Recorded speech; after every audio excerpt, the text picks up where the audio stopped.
Welcome friends to CNS Viewpoint. Today we are going to talk about an important news I read that this is of February 2022 and almost 10.5 billion people have, vaccine doses have been administered. 10.5 billion vaccine doses have been administered in a world where population is above 7 billion.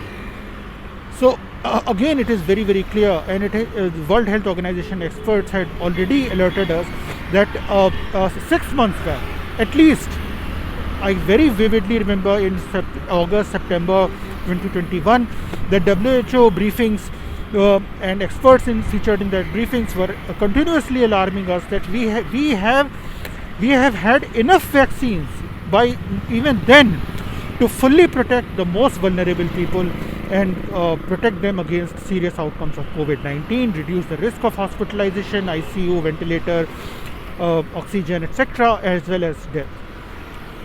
We have had enough, but because of inequitable rollout, this is the situation that in a world where we have administered over 10.5 billion vaccines, the population is 7+ billion, but there are 3 billion people who are left in the world who have not received a single dose of the vaccine. 3 billion people have not received a single dose of the vaccine, even though we have administered over 10.5 billion doses in a world where the population is 7 billion.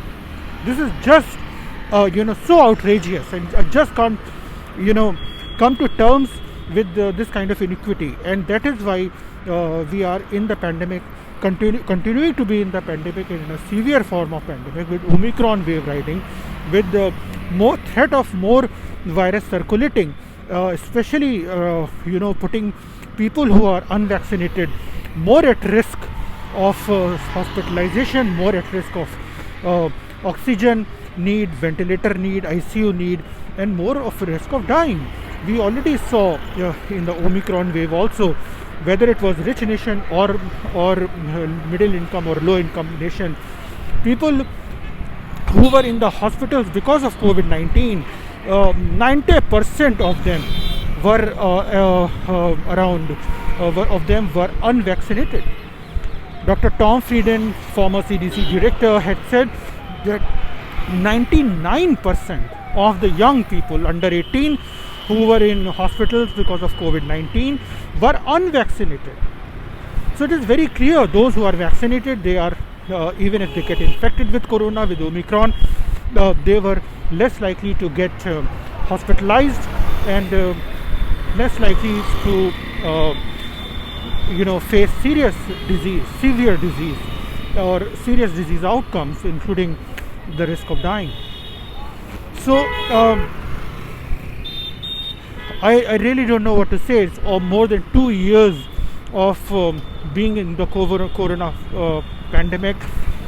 Corona pandemic, if at all, has shown us is one of the key things is the inequity. It has exposed the inequity, the glaring inequity which was already there before the pandemic hit us. That is why we are so vulnerable, and even then, the way we have rolled out the vaccine, we had a chance. We could have done this differently.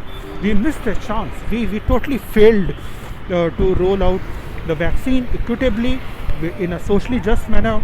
We could have averted hospitalization, reduced hospitalization by vaccinating people timely, equitably, but we did not. We failed. Let us hope that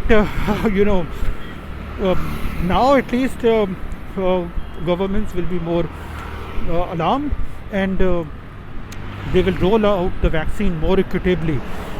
Whether it's a rich nation or a poor nation, remember, those who are unvaccinated, they are at a much higher risk of facing serious outcomes of COVID-19.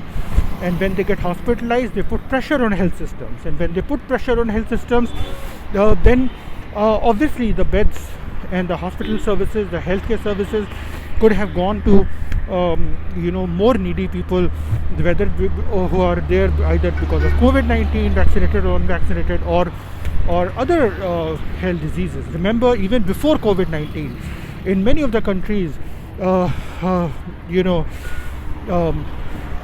There was a range of diseases and illnesses that were overwhelming and overburdening the health systems. The health systems were already very fragile in so many healthcare settings, or national settings, local settings. So we really can't afford to mess up with the pandemic response.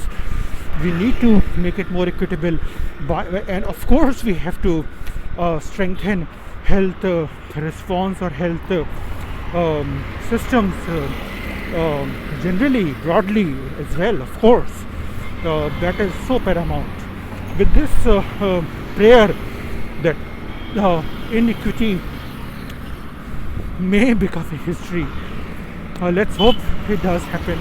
I will end today's CNS Viewpoint. Tomorrow again at 5 p.m. India time. We will be back again with our thoughts and views and perspectives on something that made us think. Bye till then.